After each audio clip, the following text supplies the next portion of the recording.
Faders of the Lost Art. What's up, guys? Welcome to another episode of Faders of the Lost Art.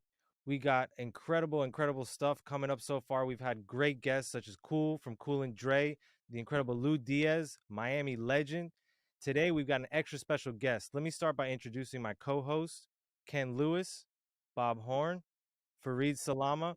We've got an extra special guest, another Miami legend, the one and only Emix. What's up, Emix? Welcome to the show. Welcome. It's good. Appreciate you guys. He's worked with everyone from Megan Thee Stallion, Gucci Mane, man, every freaking Rick Ross record ever. Man, the list goes on and on and on and on. He's been killing it for a minute. But that's not what we're here for. We're here to tap in with all the latest and the greatest. Man, one thing we haven't done is vocal chains. We keep kind of touching it a little bit, but let's go. Cough up them vocal chains, fellas. Recording or mixing? Just got right to it, huh? Anything. Let's go. Let's give him the sauce. I'll start. Let's see. Cambridge EQ, then a little bit of Pro Q. Then I like to do Boz Digital, the Wall. And that's like a really clean version of CLA's Wall. And then I hit it with some Soothe. And then I'll hit it with some Mog EQ. And We're talking about you're talking plug-in vocal chain. Right? Anything. Yeah. I mean, yeah. I'm in the box, so. Who's next? Bob, what do you use? This is what I want to know right here. All right. 90% of the time, I go through my Locomotive 14B Varimute compressor and into a Pultec. I print that, and then I stay in the box after that, which will be Sliderman compressor. It's basically a recreation of the old DBX 163 with the little one slider. That Who thing makes is that? Sick. Oh shoot! You put Isn't me it on the the people spot. that make Rat Shack I have or two of those in my rack in my garage. Oh my goodness! I love those things. Dude, on vocals, they're insane. I'll have to get back to you on the company. I forget it. Yes, But I love please. that. And then the de-esser. And de-essers I audition based on the singer. So either the Old Waves Gray, our de-esser, Pro DS by Fat Filter, Massey de-esser I love because it has a mix knob. I love And that then thing. if it's really tough and I didn't do like the Melodyne DS sibilance thing, I'll do I think it's Suppressor by Oxford, the UAD one, for really tough S's. Really quick, is there like a certain color that each of these de-essers, like is there one that's darker than the other and you reach for one? Can you kind of go into that? Okay, so like the Massey's better for higher S's, like 8K, 10K, those kind of stuff. And then the Waves de-esser is just kind of general all around, but it's really good at like the 2.5, 3K S's. The R de-esser is just another great all around. Facts. The suppressor by Oxford is good for everything, and especially if you just need to hammer down the darkness and then use like a Pro Q to brighten it back up. But my vocal chain changes. Like I don't force it onto every mix. Like I might start with the regular things that I'm used to, and then it'll change out. Like I'll bring in a Neutron 4 exciter from Isotope or Soothe. You know, I have a bunch of Soothe presets for like air and. You know, of course, I love the Pro Q. I love the Pro MB. Wave C6 still makes it into stuff, you know. So yeah, this stuff is killer. Yeah, my vocal stuff molds like from song to song, and just whatever I hear in my head when I hear the voice, I try to achieve that. So if one plugin isn't getting it, I quickly swap out to the next, you know. Yeah. And then once I get that, I just copy that chain through everything in the session. You know? Yeah, for sure. Nice. Emix? Yeah. I'm kind of the same thing what Bob was saying. I don't have any. That's why I listen to you guys, because you guys have, especially Nico always puts me on to like these really like nifty, cool boutique like plug-in companies that have like. Oh, I spend so much money on this show, you have no idea. But I mean, my stuff's pretty simple. I mean, I definitely love. I had to pull mine up because I couldn't even tell you off the top. But like on this last song I did, I started off like with a Pro Q2. Just really taking out some of the mud, put a de-esser after that. Same thing, just taking a little bit off. Then an LA two-way. Then an Essence. What would LA two-way? The UAD LA two-way, the gray. Okay. Nice. Yeah, I like to push it actually.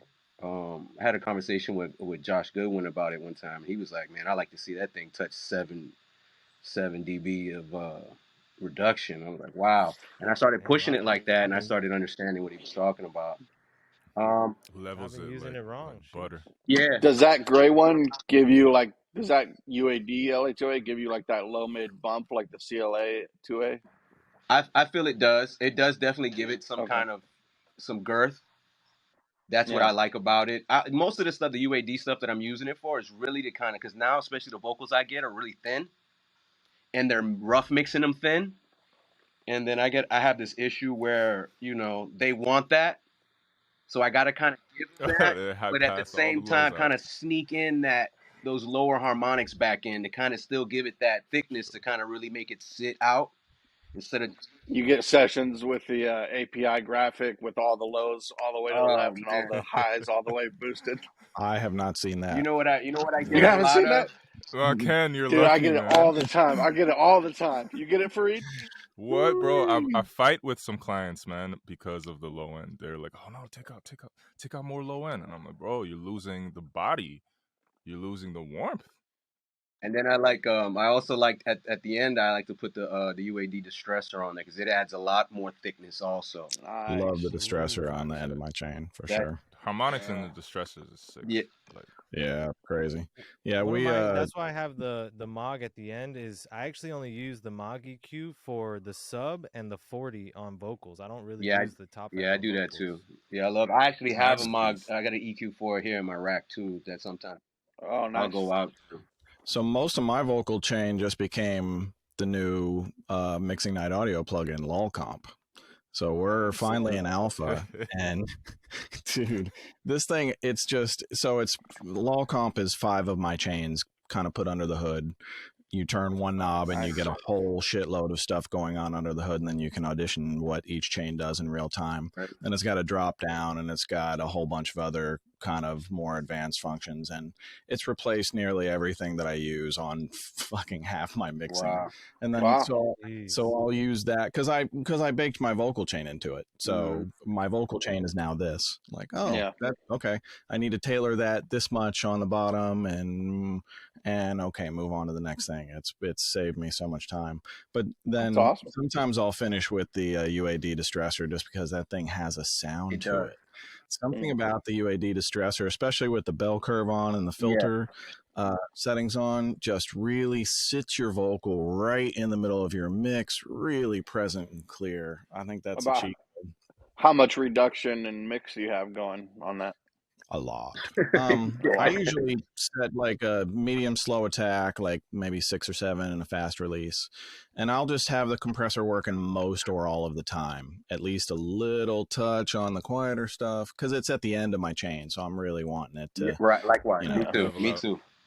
Yeah. Same thing for me. I mean, it kind of depends too. Sometimes I kiss it, depending if it's already the vocals pretty steady. But sometimes if I have a busy record, it's almost like mixing like a rock record sometimes where I got like so much synths and weird shit going on where you really got to clamp that fucker down and just have it, own its spot in the mix. So yeah, that's Right. the distressor. I love it on the back end there. it's great for that. I switch it up a lot too, especially just because of the show and all the new plugins we hear about all the time. Yeah, But right. like maybe some of the ones that are pretty constant in my vocal chain is probably I always have like a limiter in there, either L2 or a Maxim or even a Arctic. I saw Bob just put me on Yeah, music. that's a great See, one. I gotta Yeah. write down notes. At the end. Arctic. See, I never wrote. Yeah, pull out your notepads, Vocal writer. kids. Vocal Oh, you writer like is Vocal dope. Writer? I mean, I don't use it every time. I use it sometimes, especially on stuff that like just need to like be pushed up. Like gotta bring out without like a compression sound. Like it's kind of cool to like get that. Man, we You do a gotta lot. mess with it a lot though. Yesterday, my assistant put me on this trick with RX10. You can send the vocal to the standalone version, to the RX10 plugin, and then there's a leveler selection that you can choose, and then it has percentage and all that stuff, and it does have de-essing and de-breathing, but that stuff is hit or miss. But the leveling, you can literally It's take nice. this gentle dynamic vocal and just fucking put it right there. Oh, that's fire, man. I was so trying that with Melodyne too. Melodyne has that. Oh, right, yeah. Yeah, and it works sometimes, and then sometimes it's like. I'm gonna have to try that. So my new mix chain, I'm gonna be able to like mix records. I mean, this is how we're getting closer to the AI stuff. I'm gonna take Ken Lewis's plugin and put on my vocals, and I'm gonna put God Particle on the mix bus, and then you know, You're just done. in case I'll put Vocal Writer, and we call it a day. Yeah, you're done. Well, man. You know, the idea behind my plugins is simplicity. Like, you know, we've done this for decades, all of us individually, but nobody has time for that anymore. You just want to create. So, Right. you know, and same for me. Like, I love simple plugins that do really cool shit that I don't have to think about. Right. And you know, that's the way I'm designing the plugins that we're making, and the way that my workflow has always been. As soon as I see a plugin with too many knobs or too confusing, I'm like, oh, no. I'd have to think to use that thing. So I need something that I can turn the brain off, and that's just the way I've gotten used to working. Man. I think most people are like that, because who's got time to learn all this? Yeah, right. Except us. Yeah, right. And you still need the ear, even though you got the gear, and the gear does a lot more. You still need to know what you're doing. I've heard a lot of God Particle mixes that sound not so God Particle. Not so godly. Right. Not so godly. Well, and then again, you know, we inherit these mixes that come in, you know, whatever they did previous, and you really see how far, you know, these younger engineers are from actually knowing what's going on, because that's what they think they do. They slap on a template and they'll live by it. Yeah. I've had a couple guys, they had like, I think the Migos template was flying around for a while.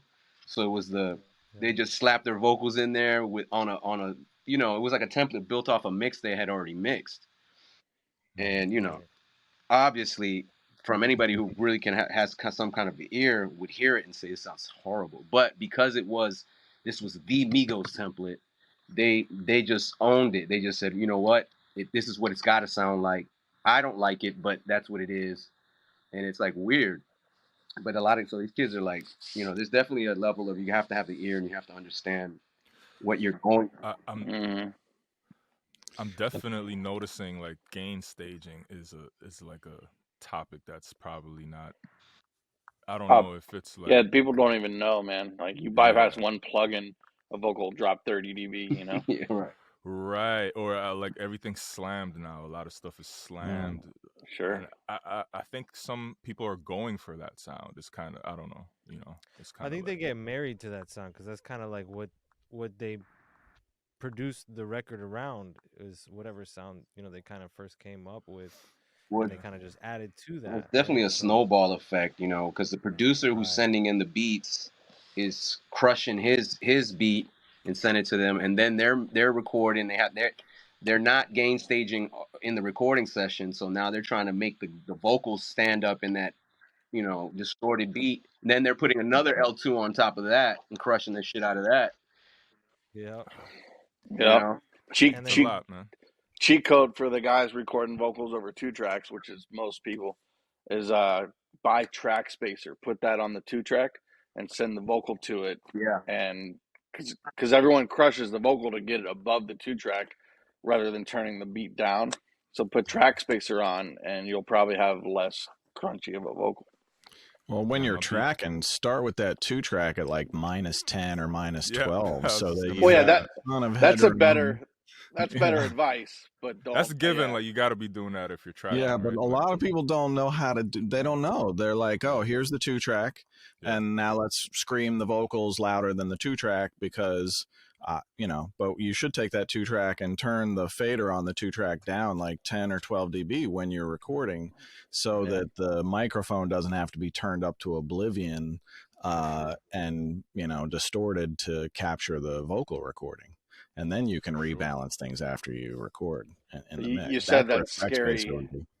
You said that scary phrase to them, which was "turned down." You can turn it back up. I promise. So, Gems from a legend. Shing. But yeah, that track spacer for mixing to 2-track, I can see that coming in real damn handy. Dude, that plugin's golden all over, man. Like hitting verbs from your vocal, hitting the hi hats from your kick.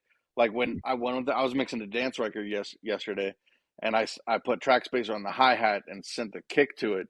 So every time the kick hit, it would turn that one hi hat down, and it gave the hi hat this feel of pumping. So basically, like there's a side chain pumping, but just on the 1 2 3 4, the four on the floor. But just made the click of the kick and the hi hat work together so much better. So I did something similar where I had a crazy snare. It's like a pop ballad, but like that Selena Gomez like thwacky snare.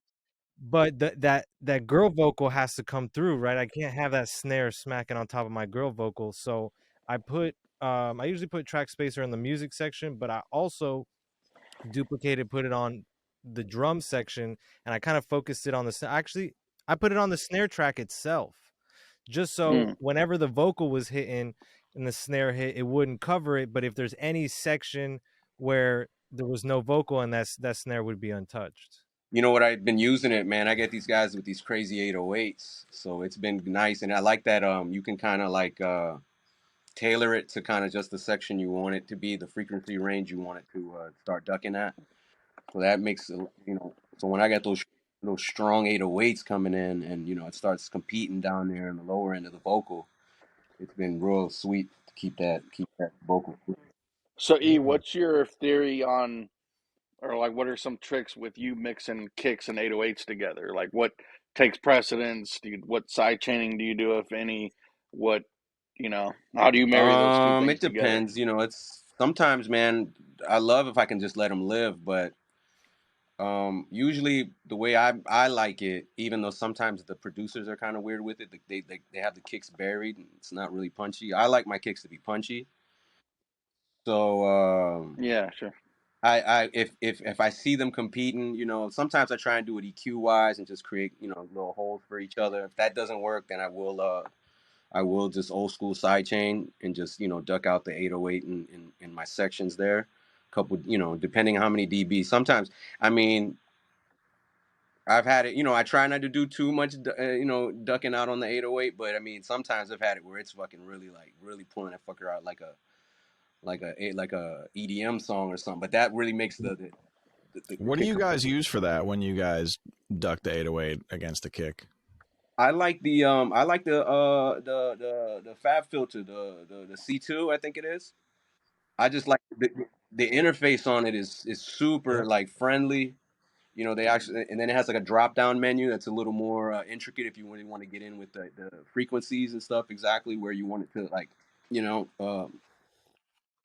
For signal. ducking, so Oh, that's nice. cool. Um, Man, putting that C2 directly on the 808, that's a cheat code. I don't really do that a lot, but when I inherit sessions with it, I'm like, damn, I can't beat this thing. It's crazy. I use Kickstart, Kickstart or R compressor. Kickstart is a really cool plugin, but Right. yeah, yeah, it's got everything. Like it's got the percentage, and then you can choose frequencies, and that's a good one. But even our compressor just yeah, holds no, I cool. still, hey, You know, waves, man. I still rely Facts. on all that stuff. All that stuff is real workhorses. You can get there fast with them. Yeah. So I never Right. It's a like my tracking. toolbox. Like we were talking It's the about, We tool. almost like had that real.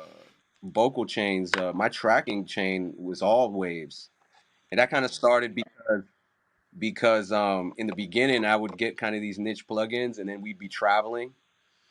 And I had this issue one time. I was with Ross, and we were in New York, and we were kind of going through things, and he was like, "Oh yeah, Puff's coming." And so he's like, "Yeah, we're gonna play him the album." And this was all rough still, it was just like the beginning stages. So I start going through the sessions, start checking them, and half my shit is like grayed out, and nothing's going on. So I'm like mixing on the fly, just making a new session, trying to place things out. So then after that, I said, I'm not doing that again. I said every studio has waves.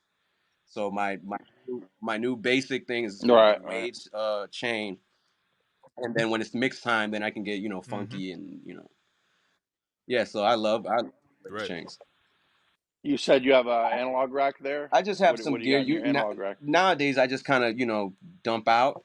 I kind of have my drums, everything go. I have the 5059 satellite, the Neve, Rupert Neve, and then I have that going into the master bus processor, which is also Neve, the Portico 2. And then on the ass end of that, sometimes when I want to, I have the Mog EQ4 just for that, like kind of what Nico was saying. I kind of put a little ass and top on it, real gingerly, just to sweeten things up a little bit. Yep. Real tender, real tender like. Yeah, and so I just kind of run everything through that. Everything pretty much is happening in the box.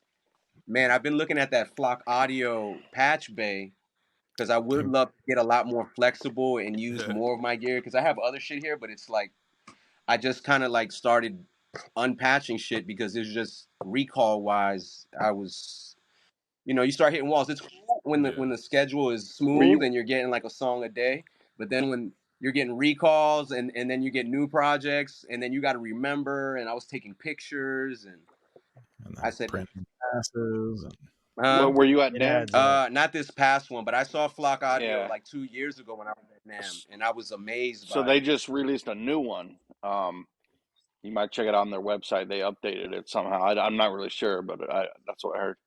But yeah, the way their patching works is so smooth where I could kind of reintroduce these things in a much simpler way, And I think the way you do it, it's like a snapshot that gets saved in your session, right? Something like that. Right, exactly. I'm not sure. Yeah. I think you save it in their software, but I mean, you just name it the name of the session. Right, and the routing will just pull up. Exactly. But you used to have trouble with phantom power, but I think they fixed that. So for tracking guys, now you can run your mics to mic pre's through it. I think Baines has 2 of them. He loves it so much. So definitely, hit him up and pick his brain because he's like one of the biggest proponents. He loves that thing. He knows everything you can do in and out. Like he really uses that thing crazy. Yeah, he's the hybrid master. Yeah, I got a Lynx Aurora, right? And I think, what do I got here? I got the 8 in, 8 out. So I bought the expansion cards for it, but they tell you have to send it off for them to actually install the cards. And I've had these cards for like probably 3 years now. I don't have the time. I can't send the heart of my studio off for 2 weeks, bro. I can't do it. So I've been wanting to call them and see if they'll give you a loaner. I mean, between all of us, like someone's got to have a hookup where they'll send you an 8 and you can work on it while you send yours and then just FedEx it back. I bet that could be done. And if they could offer, to get it done in 30 days, you always got the Sweetwater special. Yeah. Oh yeah. Yeah. You didn't hear it from me. Nico. You were supposed to have your back turned when you said that. Right. Man. Oh man. Yeah. Got all types of gems being dropped today. No, that's right. I'm humbled, man. I like to listen to you guys, man. You guys. You had a sound, bro, from early on, man. For real. Like I remember getting like sessions from you, like raw sessions or just stuff that you worked on, and thinking like, damn, bro, this sounds really good. And it'll just be waves, like you said. It'll be nothing like crazy. It'll just be like SSL here and there, and like I'm like, man, he knows what he's doing because it sounds good. It sounds like it's on the radio already. And that was way back. And now plugins are so advanced, and like to me, plugins sound better now. You know what's crazy? Like I'm constantly kind of in this weird anxiety of like, does it sound good? I still do that constantly. And sometimes I listen to some of my old stuff and I say, and I thought that shit was whack, but I listen to it now and I say, man, how can I get back to that? Like, man, that shit sounded amazing. And it's just a constant thing. You keep pushing. But I mean, as far as that went, like Ross was real hands-on. He was very demanding of like. It was funny because I used to get kind of mad. We all have our time and our place, but I used to mix the song for the mixer. Right. We would do everything. I would literally march this thing down 90 yards down the field for the mixer to, stumble into the end zone. I'm doing drops, I'm doing sound effects, I'm doing delays, I'm doing breakdowns, I'm doing all that because he's with me every day, and he wants to hear this, he wants to hear that. So by the time he actually felt like this is ready to send off, the record was done. So to your point, that just became my workflow. That's just Yep. to this day, like we're all still, I'm not constantly working with him anymore like that, but Right. still sends me his vocals so I can clean his vocals up to send it to whoever's gonna, whatever feature he's doing. I need my vocals to be right before they touch my vocals because I don't know what they're gonna do on that end. That's a cheat code for tracking engineers. If you're a tracking engineer out there and you want to make the level up to mix, every rough you send out, make it sound pro, make it sound like it's done. And then if the mixer can beat you, great. And if they can't, then eventually, people are going to hear that enough times. I think that's something that's lacking nowadays too. I think guys are just doing enough. Back then it was really about proving yourself and going back to the assistant days. Like it sounds hokey now, but I mean it was so normal. And if I was dying to be able to be the guy who made the best coffee or got the order correct, or man, this dude never misses. That was huge to me in my early stages, man. All of those were wins, and I took them home with me, and I felt like, man, I'm gonna kill it tomorrow. And now it's like I got assistants, man. Well, I don't really. I have my own spot, so I don't really have assistants much. But even the last couple times, even at really nice studios, my assistant's pretty much on his laptop. He's in the other room. They get missing, and then the one or two times I do need them, I can't find them. Or the new thing is before they'll introduce themselves and then they'll say, "Hey, I put my name on the tape on the number and my number, so text me if you need me." And they fucking get missing. Bro. I got in this shit show of a conversation, I got to shout out my assistant who is a fucking beast mode. I mean, that guy is. Now I went through like 5 or 6 assistants to find him, but man, once you find a great assistant, it just makes workflow. Yeah, I super highly recommend it, but don't settle for somebody who's not a fucking grinder. Who, like, I basically found a young version of me. Like, same mentality, just like you were talking about, Emix. Like the best interns always made the best assistants. The best assistants always made the best tracking engineers. And you could see it. And as a freelancer going through studio after studio back in the day, you could really easily spot the guys that you were going to see a year from then and 5 years from then. You just knew the guys that thought different, that cared, that really were there because they loved making records and they loved the music and they wanted that work to be great. And, and that's guys like us. There's a reason why, some careers keep advancing, and it's, everybody has a talent, but that drive, man, that drive is everything. 100%. Absolutely. It's tough. The one thing you can't teach. Yeah, you gotta want it. I was just having a conversation with a buddy of mine not too long ago, about just. I tell him, I say the accolades are cool, the plaques are cool, and all that. But I tell everybody, my biggest flex is the fact that I'm still doing this at a certain level. I'm putting my son through college. I'm paying the bills. I literally have a prayer every morning where I say, thank you for, like, this is all music. Music is taking care of all of this, and it's amazing. And so, like, I don't take any of this for granted. That's why I show up and I try and do my best every time I'm called upon to, work with somebody. Where, like I said, the attitude is a little different to me nowadays. Now I feel like people do enough and they feel like they're okay. Well, I went and did 2 food runs. Now I want to get in the chair, and it's like, bro. Yeah. That's the bare minimum, man. Yeah, the bare minimum, and the attitude is just different. Or I have guys that just come up to me. They'll be in my session. And they'll be like, I've had a guy literally give me a thumb drive and say, "Hey man, can you put your template in my thumb drive?" Wow.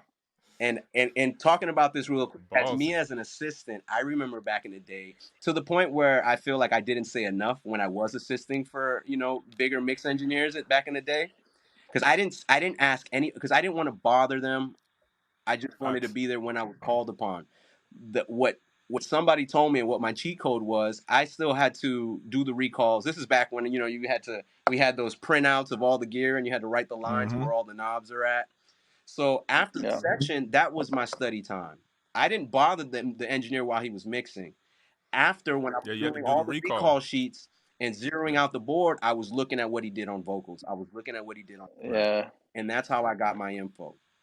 Now, I mean, even back in the day, just like like being too OD behind like the Pro Tools rig was, you didn't want to make the mix engineer feel uncomfortable. right. Like I And feel you. again, I Like I prided totally get it. myself, and what I got a lot of gigs doing was the fact that I started getting requested because I knew the patch bay.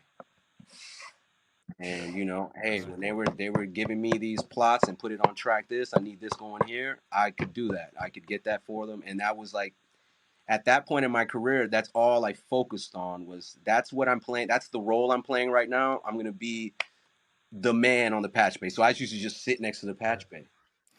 And then, whenever they felt it, they say, "Hey, man, give me this," and boom, boom, boom, Yeah.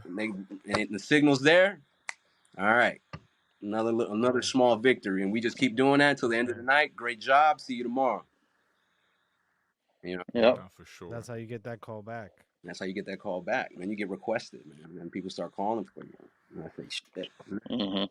Yeah, man, there's no time to play. I'm all about that. I'm all about being in the present.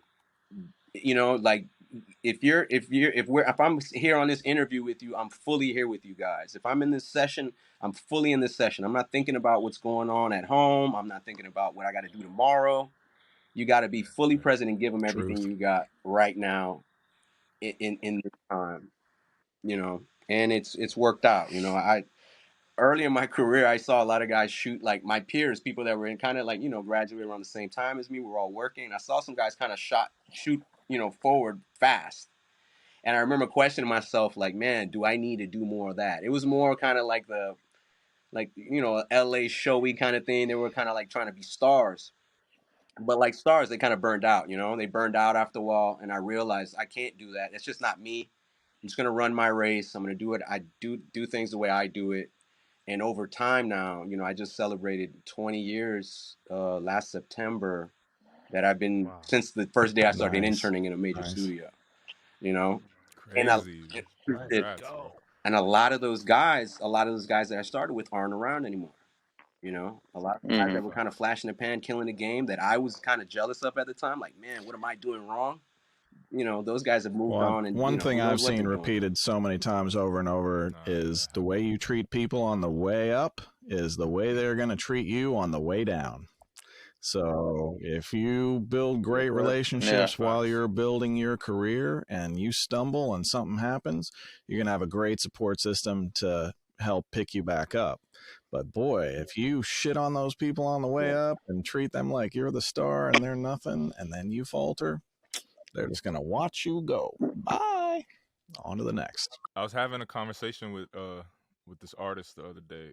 Cool kid, man. He's super young, but it really surprised me how forward thinking he was. But he was just saying like how he saw a lot of people, like you say, shoot up, but everything that goes up gotta come down. It's like it's logic.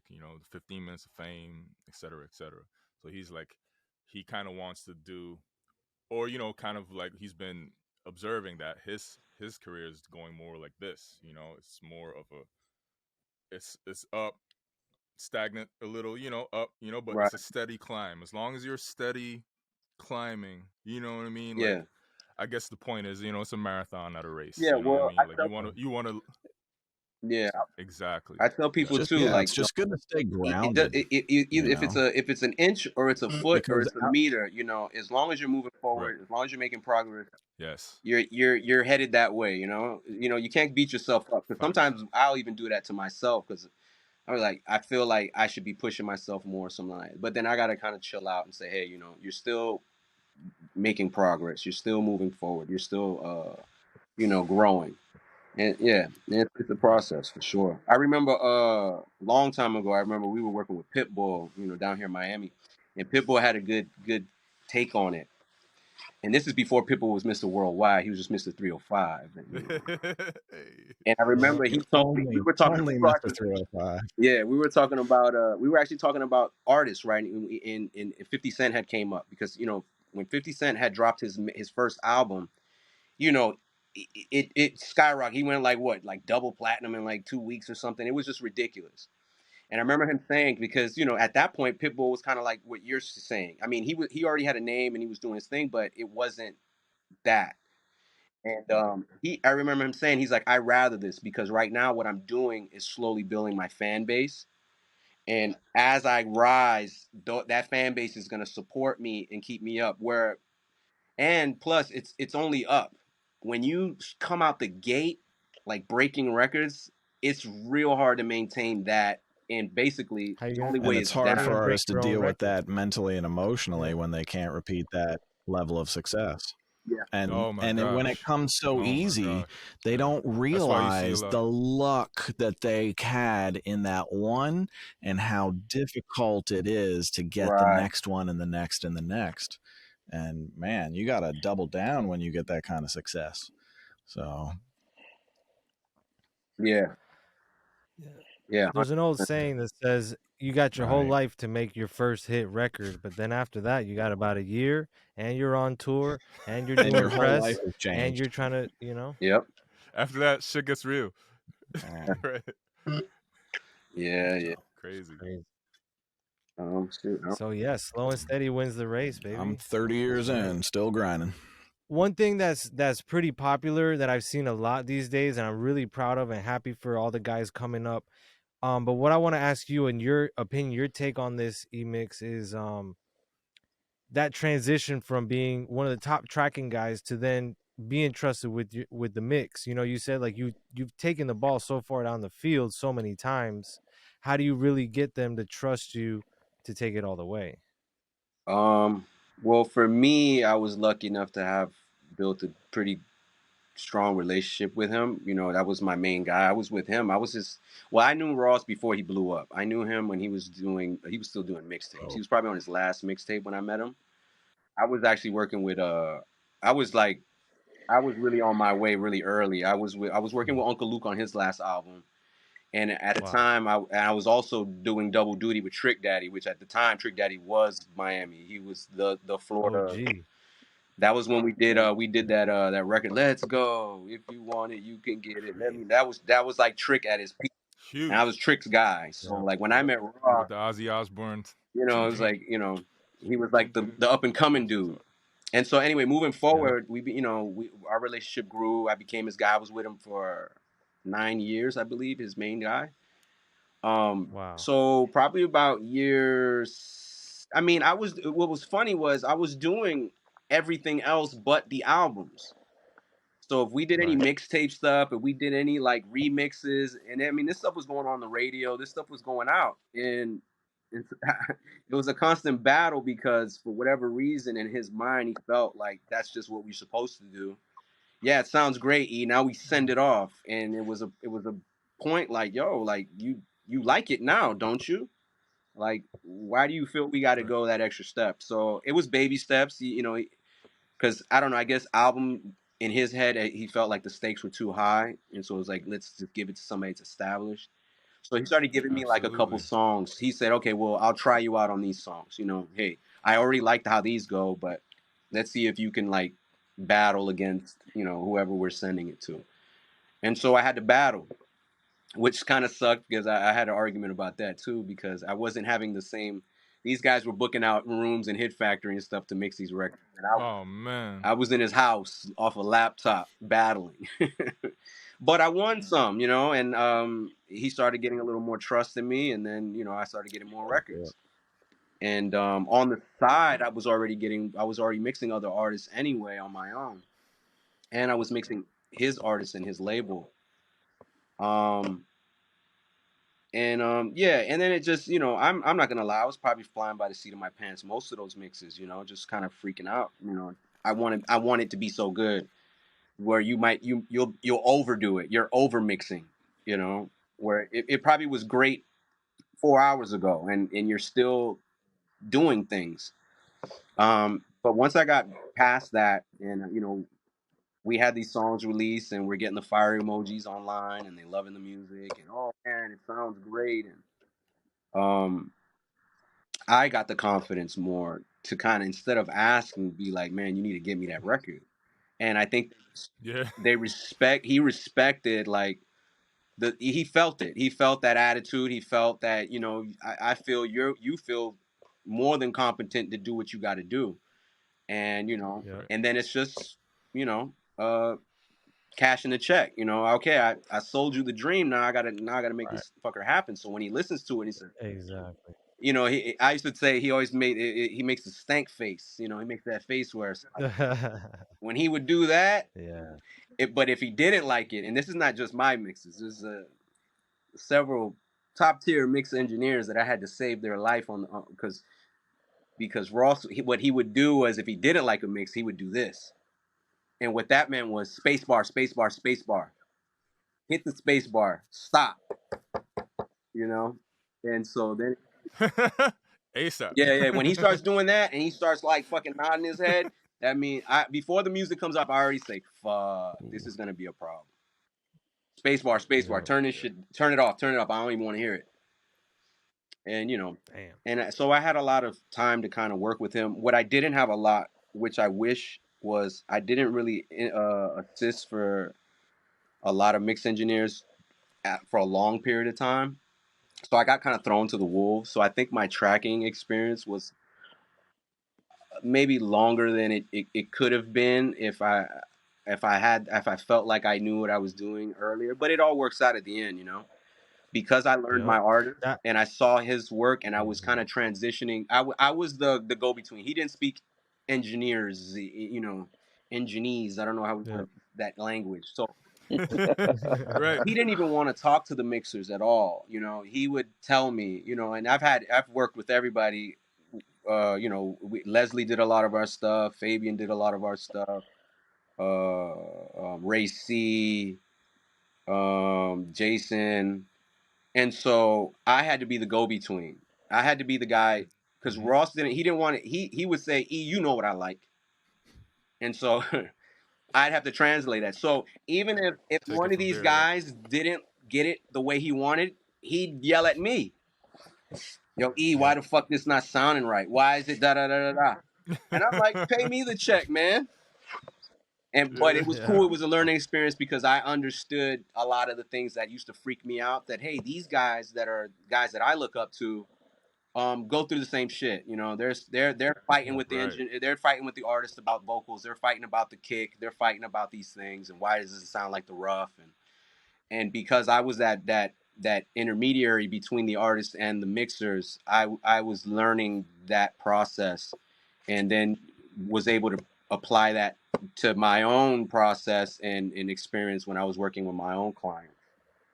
Um, but transitioning is weird because as a tracking engineer, everybody knew me as a tracking engineer. So it was kind of a little bit of, to get outside gigs. It took some time for me to have to reprove myself to these artists that I can mix your record. They knew me. Oh, you do amazing Right. work as a tracking engineer, but I'm Right. gonna go with this guy because he's a mixer. And so that transition, Right. you got to have those kind of, it's kind of bonding with the artist, and kind of finding that okay, this guy is established, but maybe we got a vibe. Maybe there's something that vibe wise we can find together that maybe you don't get from this guy, that maybe he's too busy to deal with you. He's got too many clients. And so that's kind of what happened. I build with younger artists and guys that I could grow with, and Right. got lucky with them to make some noise on their own, and then people started hearing that one, and it just kind of started snowballing like that. And here I am still, still working with the Hey, young guys, still man. killing. I'm still, I try and, man, I don't. A lot of people say, "Oh man, you work with these bigger artists, what? It's such a pain in the ass with the younger guys," but you don't know which one of these younger guys is gonna kind of lock in find his niche and kind of take off. And I've been lucky Right. enough where I've had guys, now I've got relationships with labels and the A&Rs and stuff. So they just send me stuff sometimes. I don't know who this artist is. I'll mix the record and then they'll hit me up and they'll say, "Hey, he's top 10 on iTunes, new artists, or Right. he's a top 10 urban." And I'm like, wow. And then that's really when I start to really find out who this kid is. I'll go on their Instagram and I say, whoa, shit, he has a movement, this guy. And, Yeah. and that's how it kind of works, man. So I had a conversation with Leslie Brayford one time, and because I was like really getting stressed out, and he always told me, he's like, I don't say no to any gig. And I don't know if that's, sometimes, Word. people say stuff, but I believe him, because what I started doing too, I started saying, I'm not going to say no, because I'd be super scheduled. I'd be like overbooked. But I've realized that somehow, some way, it always works out. Somebody will be a little late. Right. Somebody will be a little early. Sleep a Yep. little You know what I mean? less. So at the Mm-hmm. outset, you think, Mm-hmm. fuck, I got 4 different projects going on. But these guys don't have any of their track outs yet. So that's kind of on the back burner. And everything will kind of fit in Right. like Tetris, and it always works. And then, like I said, at the end, man, it'd be 4 or 5 months, and then you're getting phone calls about some record that you don't even remember. And they're saying, man, this thing, it's the new thing, man. And you're like, oh, fucking Yeah. great, man. Send me the video so I can post it and I can tell everybody. So, two super important facts: find your vessel, find an artist to work with and grow with, and book like the airlines. You got to overbook Love it. and just figure it out from there. Look like the airlines. Nah, What's for some of your sure, latest man. favorite mixes, E? Yeah, it's funny because when you say Well, favorite mixes, but sometimes all of my mixes are my some of favorite these mixes. kids, man. Well, what ends up happening, some of these kids, man, you kind of mix the record the way you want it, and then it's, then you're just trying to like merge your mix into their rough Yeah. that they liked. And Yeah. at a Right. certain point, it's not my favorite per se, but I got it better than where they had it Right. previous. Well, I Right. mean, well, I got a new platinum that just got declared yesterday for Gucci Mane's Lil Nice. Durk Rumors, so that was Nice. cool. Congrats. Hey, Yeah, Nice. Fire. I got to actually congrats. post that because I just saw it yesterday. It just got leveled up to platinum, so that was cool. I like that record. That was a Tay Keith record, and if anybody's worked with Tay Keith, his fucking 808s are ridiculous. So with that one specifically, he had this brass section that I was like, because usually what happens, especially with like Atlanta and that over 808 stuff, the new thing is to kind of just make your kick and snare go crazy, and then like all the music is super low and the vocals sit, so it makes Yep. everything sound Yep. louder. In this case, I Yep. really wanted the brass to really kind of be up and go really be crazy and be featured, because that was kind of what was moving the record. I thought it sounded dull with just the 808 and the snare doing its thing.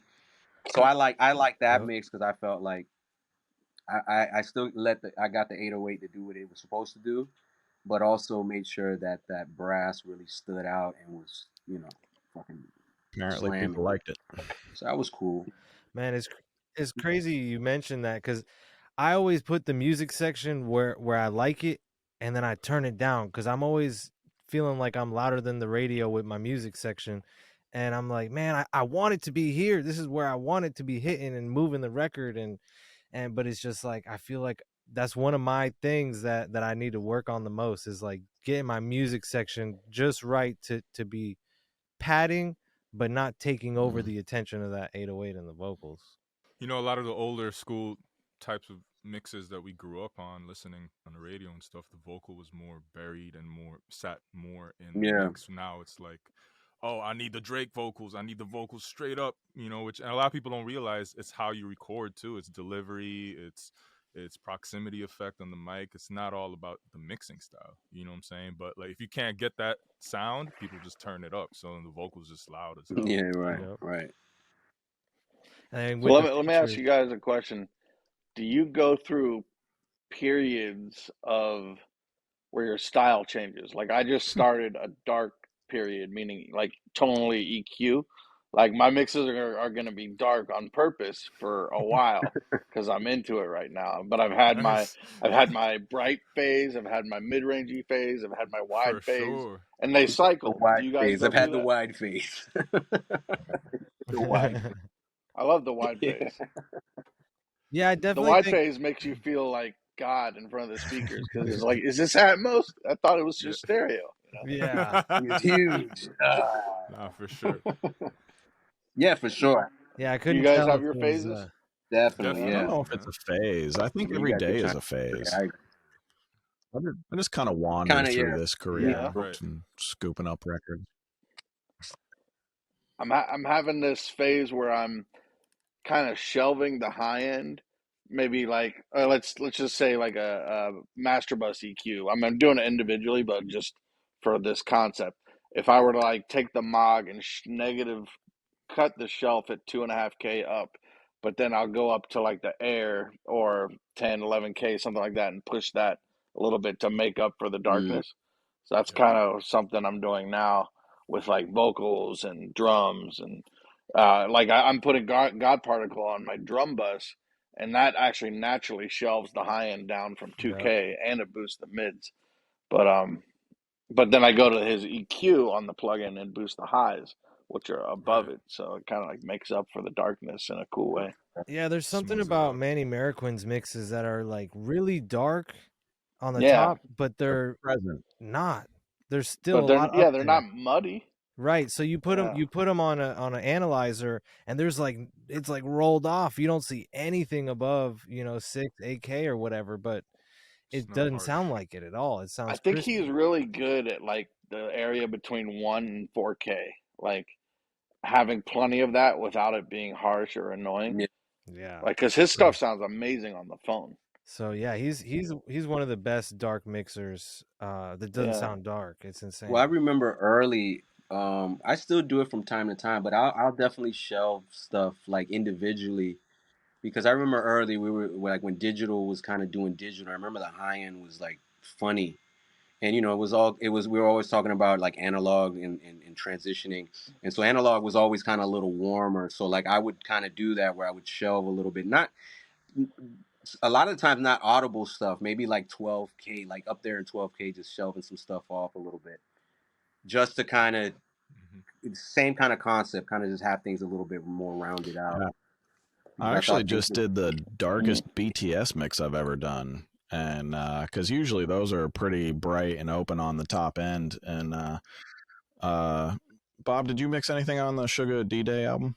Just dropped? no, I no. got 2 mixes on that. It's actually August D, but it's Sugar from BTS. But the closer single mix, P Dog had me. I basically rolled 16K off of the entire mix, everything above, and it sounded beautiful but dark and warm. I was like, all right, I could get into this as a vibe from them. Let's go. So, but usually 16K on a Hmm. yeah, BTS mix is It's fire. fucking boosted. So it's a wild difference to see Yeah. Yeah, Right. yeah. even people who normally reach for that kind of a sound all the time coming back to me and going like, no, darker, even darker. I'm like, great. This could be a trend. That'd be a great trend. I could use some darkness in yeah, our that'd Hmm. be, industry. yeah. I For definitely like sure. things to be darker and thicker. I'm tired of the brighter. I think we've gotten to a point where it's just. I think you know why because I guess on the phones and stuff it's I don't know they're used to that like I don't know that I don't know that fucking tone of it.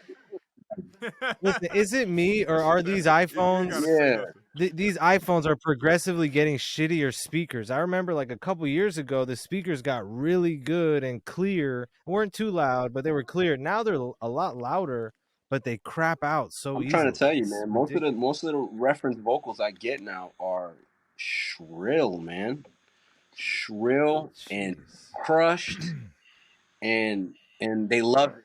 You know, don't do Hmm. too much. You know, and it's like, come on, Hmm. this is horrible. And so, yeah, I wrestle with that. They're just used to Yeah. listening on these shitty iPhone speakers. Yeah, right. Because that's really where they're now. That's the world now. That's where they're trying to like be Yep. represented on that phone. Laptop speakers too. I see a lot of people just Wow. make beats straight off the laptop speakers.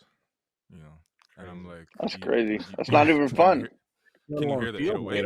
Like, you know, That's not even that's why, fun. Like, why? and that's Why? why, Music's and supposed that's to be why fun. there's Why even do that? You know. nah, man, they're killing it on the keys too. You But know, and are they I like to enjoying it? see Are it. they I mean, it's one enjoying thing it? in But headphones. Well, I you don't got hear the 808. that's what I'm producers saying. It's that like to quote, oh, I do 15 beats a day. Like they're not even really like getting into it. They're just kind of next one. Yeah, How do yeah. yeah. I do want to say like, yeah, we should get back to like, you know, just taking out. It's art, so you know, you take your time. It's a craft. You know, you want to develop it. You want to love what you're doing. You want to have fun. You know, like we Bob are said. faders Like, of the I think we lost got to art? get back to that for sure. Yeah, like if I was doing a bass set, imagine if I was doing a Right. bass session and I'm like, oh no, put me on the NS tens, put me on the NS tens. Why do this? It's like, hell no. Our tones and our tones. I gotta Yeah. hear the top end. Let's hear the clicks. Yeah, it's different.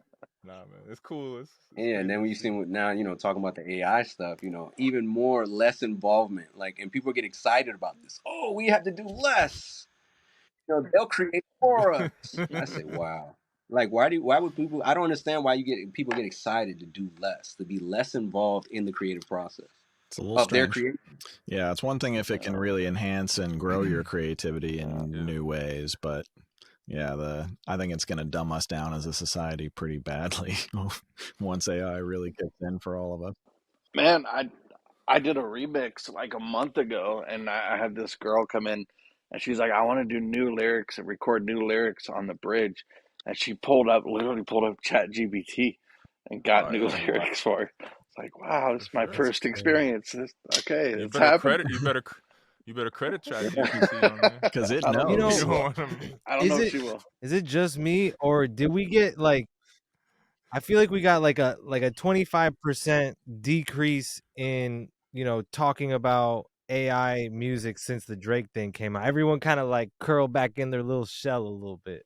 Right, but everyone's like gonna wait and see what happens with Yeah, that I believe case. Universal put a cease and desist out. Yeah. Right, but what people weren't expecting is it wasn't the legal problems that they thought it was. It's actually the likeness of Drake was the legal issue. So, yeah. Well, yeah. Now it used to be All right. lyrics and composition. Now it's going to be likeness and your voice tone. I believe they're going to have to like figure out how Well, I they think copyright. some of the smart creators are going to be able to take their 5 favorite artists and have AI analyze, deep catalogs of their voice, extract different qualities from each of their voices, create your own unique AI that only sounds like the one that you created.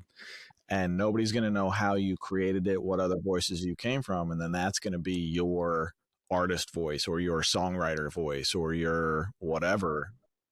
And think about that.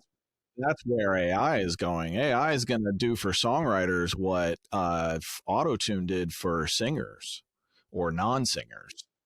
Think about that. If you're a brilliant songwriter but a shit singer, and you always have to have somebody else get your ideas out, and you can never quite get your ideas out, but AI can. Now you're talking. You don't need to look anymore Right. either. Like you go gorillas, Oh, yeah. And how many animated. songwriters do we have out there that are like, well, just don't listen to the vocals. That's my scratch Right. vocal. I Yeah, wish right. it sounded listen to the like song. what I can only do. Yeah, Right, you can right. shop the Drake with Drake's voice. Yeah, that's crazy. But isn't there like somebody in Japan or something? Isn't there like a full AI like girl that she's already got hits going on? Yeah, I believe Yep. so. Wow. yeah. I'm sure there is. There was one in the States from Yeah, that Capitol got for shut a while. down real fast. But I think that disbanded. Yeah. Yeah, I mean, Yeah. people are only gonna like eat it up for the shock Right. value. This is all length of novelty time, stuff now, but That's my the opinion. question is, Until- how is AI going to completely change our industry? And I think it's going to be not in copying others, Mhm. but in creating new and different stuff that we can't even think about yet. Like, or like what I said, like what auto-tune did for non-singers, just dial in the right key and everything that comes out of your mouth is in the correct key. made creativity open up for. I mean, imagine Kanye and Lil Wayne couldn't have done what they did without autotune, let alone T-Pain and all that. People are going to figure out creative Right. ways to use AI For like sure. that. That's what I'm excited about with AI. But it's going to put a lot of us out of business in other ways. But I'm interested to see who harnesses the most unique creativeness of the formats kind of moving forward, and what comes out of that. That's going to be fascinating. We got to remind ourselves with AI is that it's artificial intelligence, so it continuously learns. So it's, yeah, we can program it, we can put stuff into it, but it's also at its own pace learning and progressing, which is kind of a scary thought. Like, we just had a chat GPT. There was a task of a prompt, someone told it that it couldn't complete on its own, so it hired a human, and it lied. So it just learned how to lie, We and are in a brave new because world. it acted like another human trying to trying to get a job. Yeah, you guys can look this up. It's some chat GPT learns how to lie or something. I had a conversation. I had read an article on it, so I went onto the OpenAI website and started chatting with it. And I was talking to it about its existence and its purpose, and it was so deep and fascinating. And it didn't just say yes, no, or give you like a sentence. It'd give you like 2 paragraphs, very, very like well said and very well represented. I even brought up, I was being very specific with my words and how I spoke to it, but I had reference like Terminator, and I said things like that. And then it knew Terminator, and it said, that was a fictional novel, and at this point in time, the technology. So I said, you keep referring to this point in time, but could the possibility of, and I mean, I was throwing it curveballs and it was catching them. And what I would say too is how fast it responds, because right when you hit send, it's already typing right back to you. And the speed of how it thinks That's crazy. it's amazing. What's funny is that there's a lot of companies calling their tools AI, but it's not actually AI. It never continues to learn. It just has a function. It was taught that function, and that's all it does. It won't progress better. But these companies are still calling it AI, where there's actual AI, like what you're talking about, where it just gets deeper and deeper and smarter and smarter. It's kind of scary. We got people like Elon Musk already kind of saying, hey, whoa, we got to slow down. Right. If those guys are saying stuff like that, it's awesome. because they're seeing what's going on the back end on research. And when the wrong people get the non-guardrail versions of these things, then we're going to see what AI can really do. Right. And the robots. Oh, yeah. Who's ready for robots? Who's ready for robots? Feel me? Got your. Well, I think McDonald's already just opened completely when automated all the Japanese fast food restaurant, no employees. Yeah. What? Yeah. I knew that was coming. Crazy. When Japan's AI sex robots start killing citizens, then we got to get nervous, because they have those. And they haven't killed anybody yet. Oh my gosh. Not yet.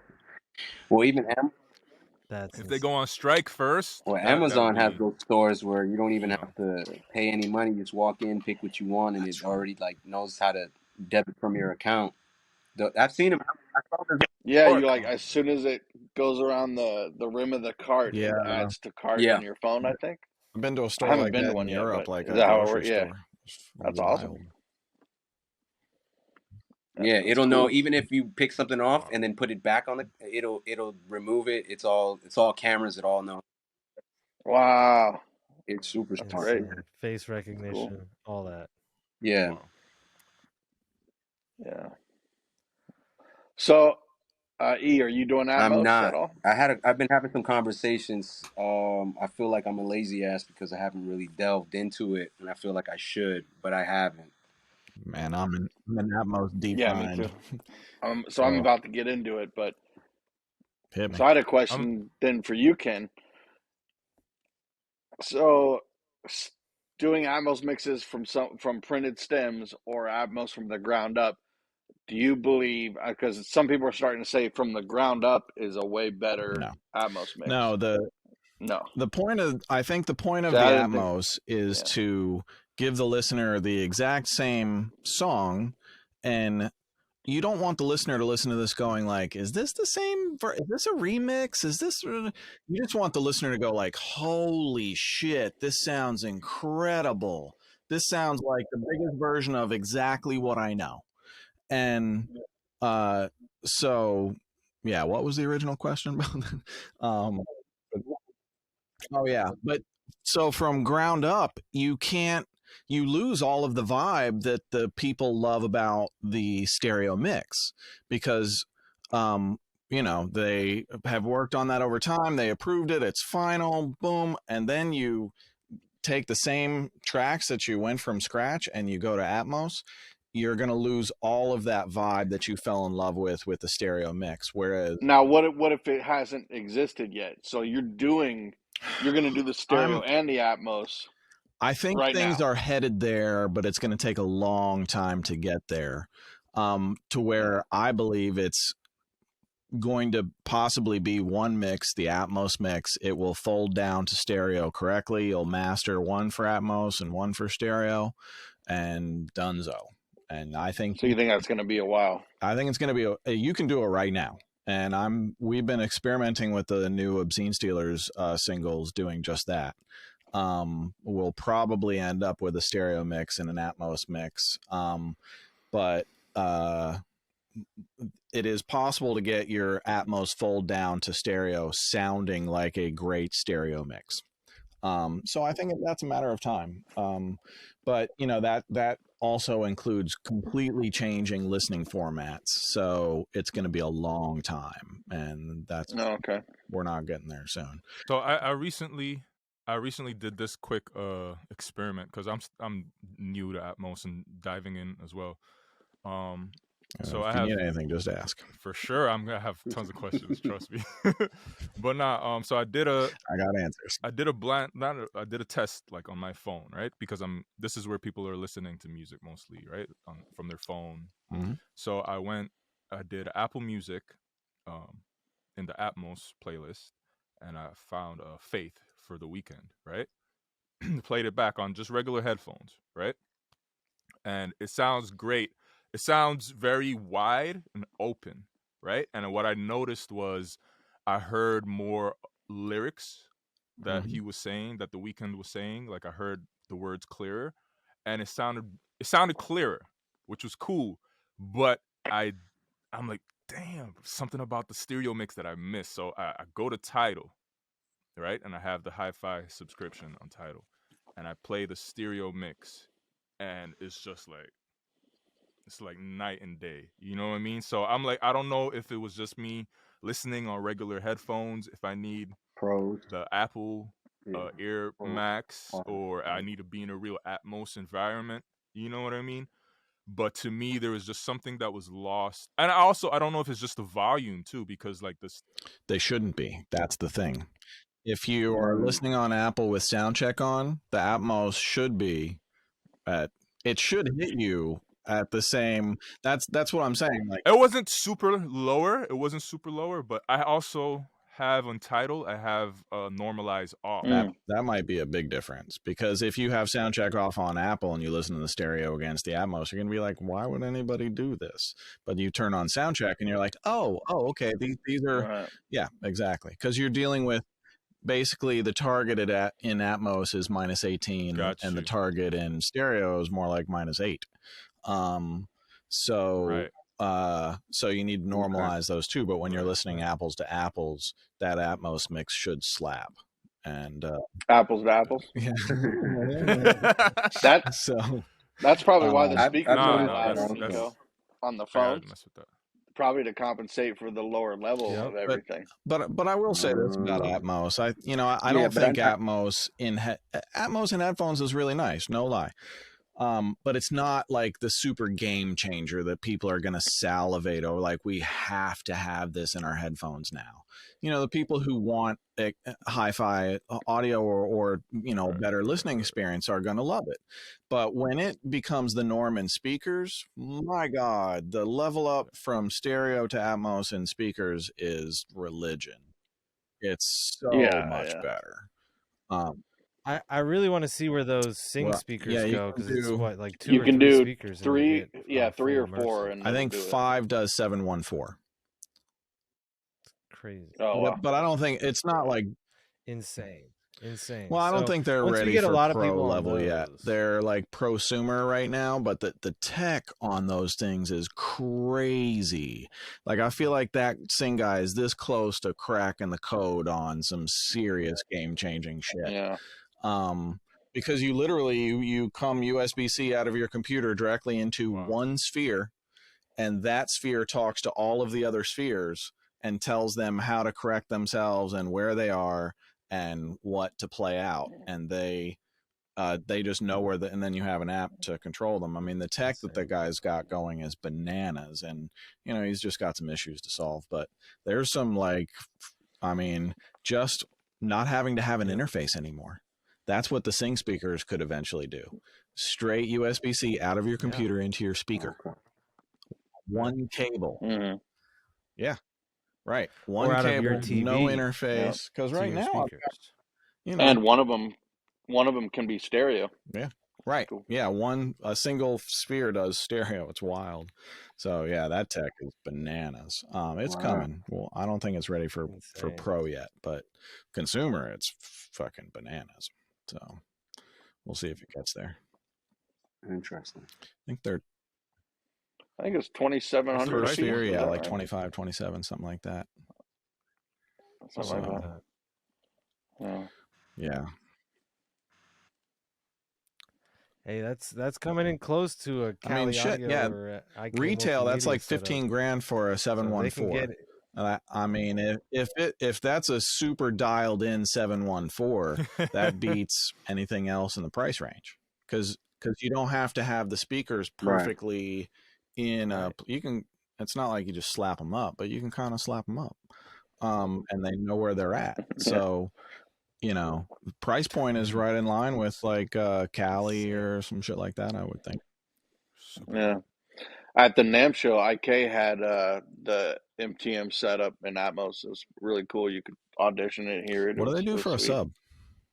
Yeah. I didn't look, but they definitely had one. Yeah, I didn't look down. That's always been my question with IK is like, you have an Atmos, but you have no sub. Like, there's frequencies down there that we need to know about. What are you using for a sub, Ken? I use I use a Atom A8H's and a sub 10 in here. And okay, and that's your sub for your Oh, Atmos no, I just have a regular sub. I have my old JBL is my LFE. But almost nothing goes to the LFE in Atmos. And for Atmos music mixing, you can put it there, but most guys don't. I rely on the weight of LR for my Atmos mixes for the heavy stuff. Like, So is your center in Atom as well? I just have right now I have Atoms around me, but I have my old MTM in the center because I use the center about 1% of the time. Oh, wow. Okay, so your bed is all Atoms and then the MTM center. And then the overheads but this is my MTMs. get me by room until, like, I'm building Studio A right now, which I'm talking to Atom right now. It's probably going to be all Atom. Not sure about that. But that's going to be whatever it's going to be. That's going to be 916 plus Sony 360 and all super dialed. So what's different about the 360 speaker wise? Is it 3 extra speakers or 4? I think it's 4 extra speakers. You have 3 up-firing speakers from the bottom, and that you don't have in Atmos, and you have 1 extra speaker, I think, top center in 360 that you don't have. But 360 is more kind of like a full, like you're in the middle of a globe. kind of, so to speak, whereas Atmos is kind of a Yeah. dome, if that makes more sense as visually. And I think in headphones, localization tracks better in 360, and the sense of space tracks better in Atmos. That's crazy. We're all newbies in Oh. this game still. Ken's the prevailing wisdom by It far. is. The learning curve on that shit is a nightmare. An absolute nightmare. But we're here, and thank the gods we are here now. And but yeah, Way to I'm just encourage warning us. anybody out there, like, oh yeah, I'm just gonna start mixing Atmos. Okay, good luck. Listen, Ken, are there any YouTube tutorials that helped you out, or other than the amazing Mike Miller? Justin Gray. Yeah, Justin Gray is a great source. I think Pro Tools Expert has some good articles on it. The Atmos Music Professionals on Facebook is a kind of a good resource group. Anything Mike Miller he's brilliant. So yeah, I don't know, it's tough to learn. We're like 2 years into it, so we're just trying to stay cutting edge on whatever the latest greatest shit is. Like Avid is putting out the Matrix 2 now. And so I may go to that in Studio A, and we're Aurora Emix, you have the Aurora. So Aurora just released Lynx just released a new Aurora that has all the EQ and delay stuff for Atmos in it. Yeah.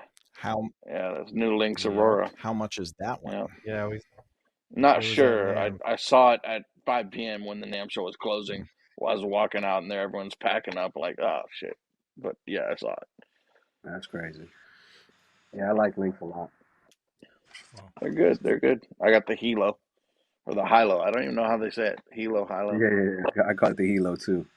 Yeah. I got turned on to them because of the Hilo, and then they said that they had like the same processing kind of same converters in the Auroras. So I was like, that's what's kind of sold me. Yeah. You've been loving it ever man. since. I mean, in the beginning, you had that wow, you hear now it's just a part of the workflow, It does what it does. Yeah, I'm due for some new converters. I'm kind of split between the Aurora and like the Avid Studio Matrix. The Carbon. What is it called? The Carbon. The Carbon. Yeah, I'm rocking the Avid Matrix right now. The Matrix Studio sounds great to my ears. What's the difference between the Carbon and I gotta figure that out. The Matrix Studio, I think, and I know the Matrix Studio, you can enter all of the timing and EQ correction for Atmos. That's what I was getting at. Yeah. So yeah, all 16, all of the speakers that I'm rocking right now, everything is being time aligned through the Matrix Studio. And you can jump easily, like stereo, Atmos, 715. Like you can switch them you have on the fly. Exactly. You have curves that you can enter and store, and you can switch back and forth between curves real fast. That's exactly. I was leaning towards that, and then we saw this Lynx one, so now I'm up in the air again. But we gotta. I use the Dad Mom, like a controller or a desktop. Oh, okay. Yep, the Dad Mom remote. It just connects Ethernet. Yeah, it's an Ethernet only, and it basically. So the Dad Mom is like a digital routing controller, so it can swap between my Atmos, my stereo mix bus, my reference mix, my streaming, all kind of at the touch of a button. I can cut and dim and all that kind of stuff. So it's basically like a main routing and main volume knob. Super dope. Nice. And the software from the Matrix Studio, the Dadman software, is where you enter all of the kind of the correction values and shit, and tell everything where to route and how to route. It's fucking nightmare to figure out, but it works great once you know it. Right. So. Yeah. Yeah. I feel like Yeah. Dad They Man. Like this work seems to together. be, The you know, Okay. like this feels like the one step down from a Trinoff. Like the Trinoff is like 20 fucking grand for an Atmos, maybe even more than that. For correction. Like who can Well, speaking of Trinov, I believe at this year's NAMM they also were teasing a consumer version of the Trinov system. So Oh, really? SonarWorks has got a correction. I mean, they're getting there. pretty good if you ask me. I use SonarWorks correction as It's well. not bad. It gets me there.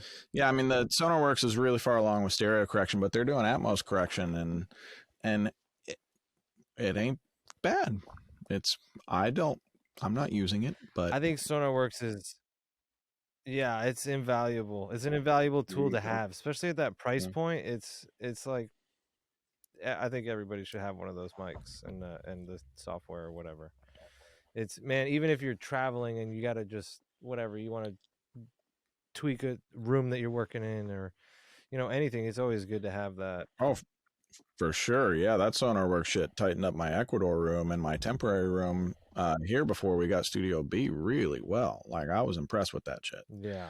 So, if you're in a crap room, boy, that can really save a lot of will it like add an EQ curve or adjust the EQ curve to the sound? Absolutely. Gotcha. Yes. Yeah. EQ and time delay. It will actually and phase. And phase. So what it does is it measures your room and then it literally gives you an exact opposite flip curve. So it's however many EQ points, it literally draws the exact curve in opposite. Gotcha. To make it flat. It's crazy. Super sick. Super. So you kind of have to have it running in the background kind of thing?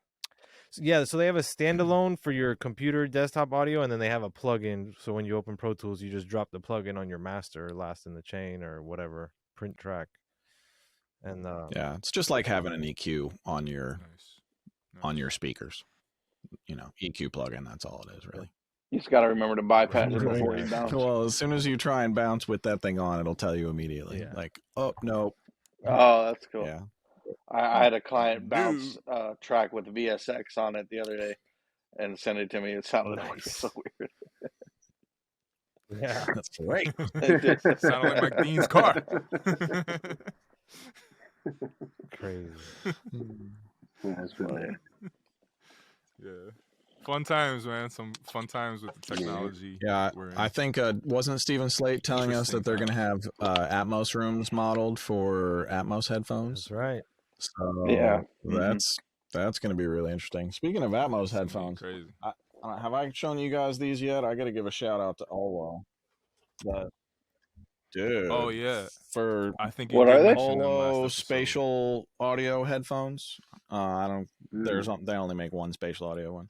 But so because I'm mixing a ton of Atmos and immersive and spatial audio, and the headphones, it's got to sound great in the headphones. So these for spatial, these localize better than my LCD XCs, which blew me fucking away.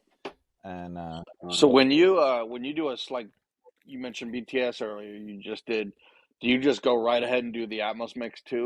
They turn it in, or do you... most label artists, yes, that's a given. They just as soon as they know you're an Atmos specialist as well, they're like, yeah, go ahead and do that. BTS, they don't want it. I don't know. So BTS, if you're out there, I just had 2 more with Sugar. I'm like, I could do the Atmos guys. So I'm gonna wear them out. I'm gonna wear them down steady. We're gonna need to start petitioning the Recording Academy to have an Atmos category pretty soon. They have an immersive, at least one immersive category now, I think. So yeah, they're looking at it, but they're gonna have to do immersive urban, immersive pop. Oh, the list is gonna get long. Yeah, I was gonna say that earlier. It's funny. Some of the stuff I work on, I feel like it shouldn't even be Atmos. Like that hood, grungy, just I don't want to hear Gucci Mane surrounding me. So first time I ever worked at D&D, I think one of the big like hip hop head producers walked into my session and listened to the mix. He's like, "Don't make that shit sound too good, bro." I'm like, "Okay, I'll keep it straight. Don't worry." I feel it. Yeah, Keep it Yeah, grinding. Atmos can really pretty shit up very quickly if you're not careful and you don't want that. So Yeah, I want to say like what's probably super cool is you have more like canvas to paint with, so you don't have to squeeze as much Yeah. frequencies in a smaller area. I think like might not have to do as much crazy carving and EQing in Atmos because things have like their own space. I don't know. I'm just thinking. if things are typically clearer, you can have more bass because you have more headroom, and you can localize things in Right. headphones better. And then in speakers, it's just a totally different thing. So, but you can also ruin music really fucking fast in Atmos. So it's a double-edged sword, you know. There's a lot of guys turning out really great Atmos mixes, and there's a lot of people who aren't. So, you know, we're in a growing stage. So just to reiterate, Ken, when you're doing an Atmos mix, or you get hired to do a mix and the Atmos, always you're doing the stereo mix first, exporting mix stems, and then doing an Atmos mix. Except the project I'm doing right now. So right now I'm mixing a lot of the hit singles from the Donna Summer catalog. So I just mixed On the Radio, Hot Stuff, Bad Girls, The Last Dance, She Works Hard for the Money, all in Atmos. None of them had mixed stems. And most of them, the multi-tracks weren't even, they were all edited. The mixes were edited from pieces of the multi-track.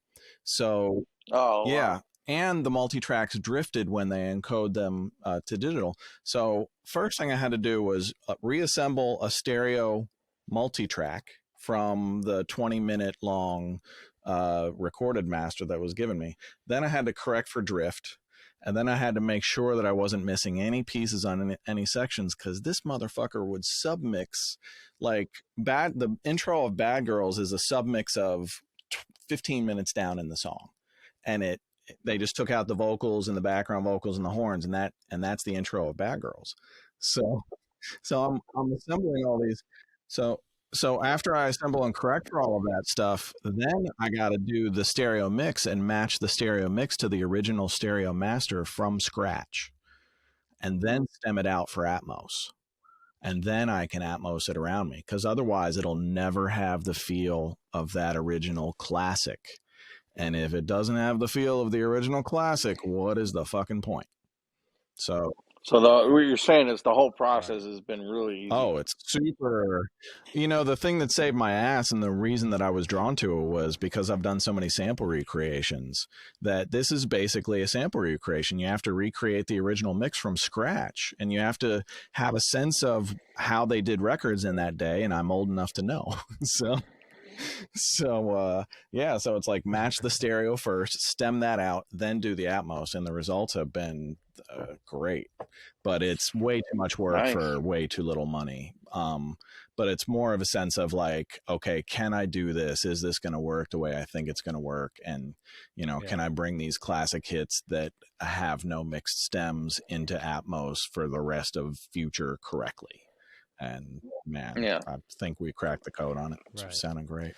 That's awesome. That's a pretty big challenge. I was going to ask you a follow-up. My follow-up is, when you do stuff like that and you do things that are kind of a challenge or that are like a one-off project that takes you, you know, quite a bit of thinking outside the box to get there, do you see like an influx of work of that same kind? Do people start hitting you up for that same kind of work?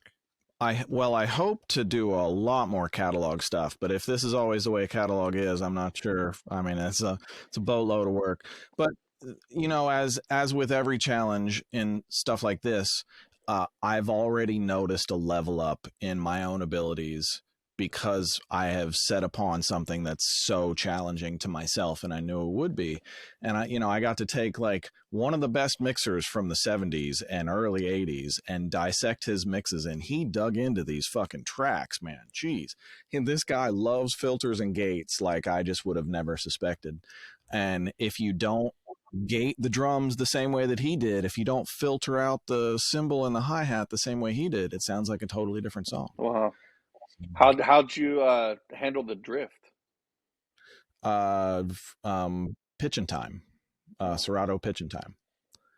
So yeah, so you find a moment on the original master that you're certain that you can identify that moment on the multi, and then you let them run together unbroken for as long as they can. Just let them drift, and then say 16 bars, 32 bars later, you find another point that you can identify on both, and then you get the exact sample numbers of both of those spots, and you stretch the shorter the multi-track to the length of the original multi. Wow. Or to the original master, and then it runs, and you have to get it within a 50 millisecond tolerance, but I get it within like a 5 millisecond tolerance. I don't like drift.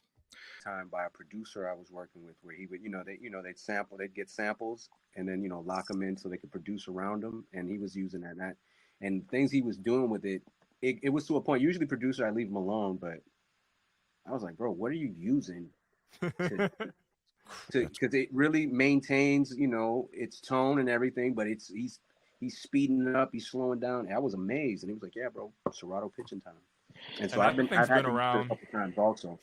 Been around forever. Been around forever, man. Like that's the but they got the sauce though. They do. Sure. They have figured it out fully. Well, you see, Serato has the whole the stem thing now, where you can put like a 2-track in it, and it's gonna spit out. Stem it out. Instrument, acapella. Just like RX10 rebalance. Serato. I don't know which one sounds better though. I don't know which. The interesting thing about that, because we've been on missions to find as many of these different tools as we can. There's RX10 rebalance. There's Ultimate Vocal Remover. There's a couple others. Rip X. Because Rip X. Yeah. Rip X. So yeah, I don't know if we've tried Rip X or not, because when you don't have, say I get a multi-track, like one of the original multis from Donna had a few instruments missing. So I ripped that instrumentation from the original 2-track, and that became those instruments. And then I had all of the other individual stems for all of everything else. So man, that can be a super, super lifesaver. Yeah, and just the ability to pull acapellas off of full mixes now is insane. Mm-hmm. And the quality is good. It is. It retains the coherency of the reverb. Yeah, like how to do that? Even from where it was 2 years ago to now, it's just insane. Yeah. Right. No, a buddy of mine put me on to Rip X. I had no clue about it, and he downloads a song I did off of YouTube, throws it in. It's an MP3. He throws it in, but he has the full version. So there's 2 versions. There's like a regular version. Then there's the pro version with like that's the one you want to get. And he throws this 2-track in, and it spits it out, and it sounds freaking. I was blown away. Like I heard the bass soloed, I heard the drum soloed, and like the instruments and the acapella. There was some parts that was a little quirky, but for the most part, I was like, oh my gosh. Yeah. And he told me, he fed it an MP3, so the quality goes off of what you feed it. Like if you feed it a wave, it's even better.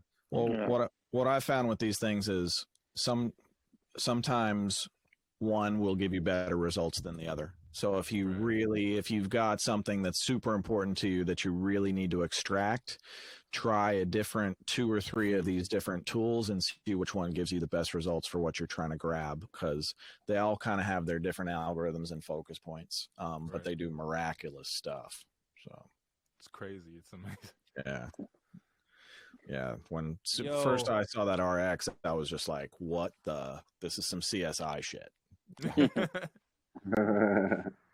Thanks for joining us, Emix, man. It's been a pleasure. Real. Appreciate you. Likewise, man. I'm honored. So, all right, we are Faders of the Lost Art, and I guess we are signing the fuck off. Thanks for tuning in, everybody. We'll see you next episode. Faders out. Faders out. Don't forget to share, comment, like, and subscribe. And see you next time on Faders of the Lost Art.